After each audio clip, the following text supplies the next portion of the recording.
Welcome back, beautiful, beloved souls. My name is Jem, and I'm a psychic medium and I'm an author. I hope you had a happy new year. Now, as you know, I'm going through a bit of grief at the moment, and I've also taken a step back from YouTube, but I thought we really needed to address what had happened, not only for me, but what you may be going through or someone that you know may be going through. So this commentary is when something isn't right: death, anxiety, and the weight left on families. So in this video, I want to talk about dying, not in a dramatic way, not in a frightening way, but in the way it actually happens for most families. After Paul died, Paul being my youngest son's father, I saw something very clearly. Death doesn't end with the person who dies. It ripples outward, quietly, into families, into memories, into conversations that never happened. And one of the hardest parts for the people left behind is this question: did we miss something? The search for answers. When someone dies, especially when it feels too soon, they're too young, our minds go hunting. We replay moments. We zoom in on symptoms. We ask ourselves why something didn't seem urgent at the time, but feels enormous now. And that search often turns into guilt. But I want to say this clearly. Most people are not ignoring their bodies because they don't care. They're doing it because they're human. Anxiety and the body. Paul had anxiety, and this is why he didn't get help sooner.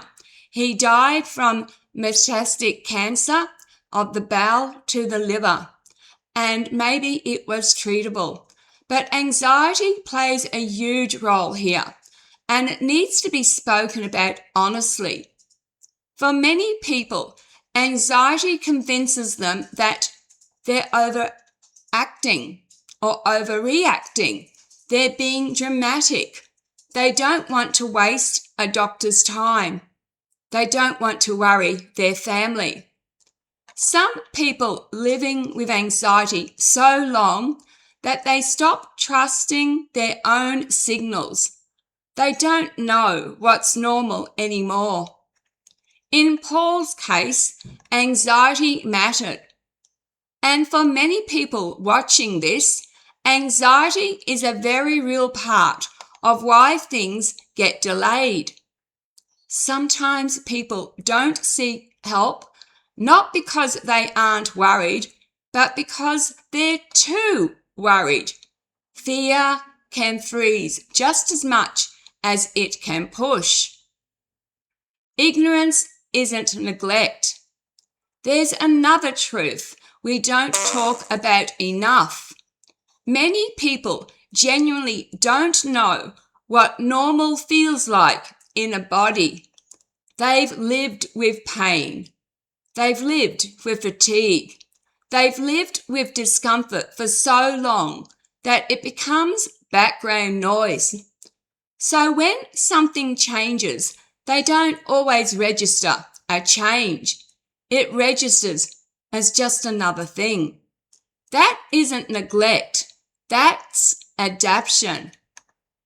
Families carry the weight. After someone dies, families carry invisible burdens. One person becomes the one who should have noticed. Another becomes the one who should have pushed harder. Someone else becomes silent altogether. And this hurts. It hurts to realize that love doesn't always protect the way we want it to. It hurts to accept that hindsight is cruel because it pretends we had information we simply didn't have at the time. Strength, not weakness. I want to gently shift the conversation here. Asking a doctor when something feels off is not weakness. It is not anxiety whining. It's not being dramatic. It is strength. It's saying, I matter enough to check. It's saying, the people who love me matter too. Rather safe than sorry. It's not fear-based thinking. It's care-based thinking. You are allowed to take your body seriously, even if you've been wrong before, even if anxiety has fooled you in the past, even if you don't know how to explain what feels wrong. Doctors don't expect perfect descriptions.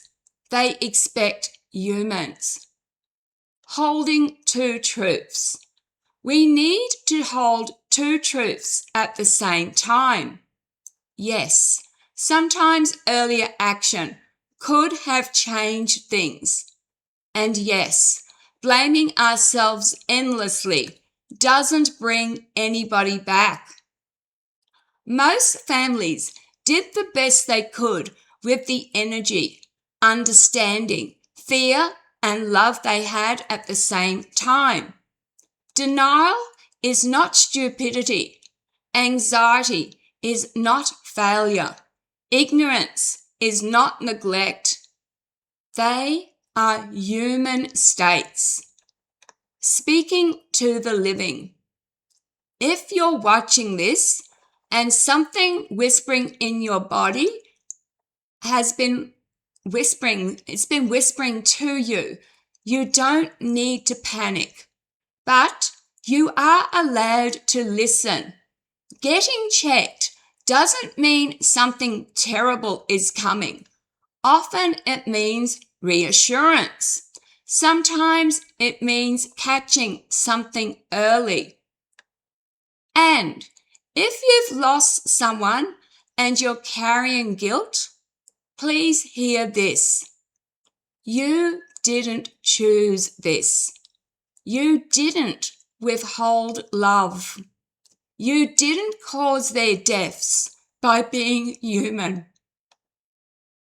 Talking about death doesn't invite it. Talking about bodies doesn't make us fragile. Talking about anxiety doesn't make us weak. It makes us honest. If Paul's story or any loss helps one person take themselves seriously without shame, then that matters. And if you're grieving, questioning, or replaying moments in your mind, you're not alone in that either. Death leaves marks, but compassion, especially towards ourselves, is how we live with them. Beloveds, I want to thank you very much for watching, and please drop a comment. I will try to answer comments. Please understand, I just need time away from YouTube, not just because I'm grieving. I'm a little bit burnt out, and I want to be honest in that. I have uploaded thousands of videos for little views, and I'm exhausted. I've covered lots of topic. I just don't know where to go, but give me a bit more time and I'll be back bigger and better. All right, please be kind to each other and to yourselves. Cherish every moment. Live it like it's your last. Love, light, and blessings. Bye.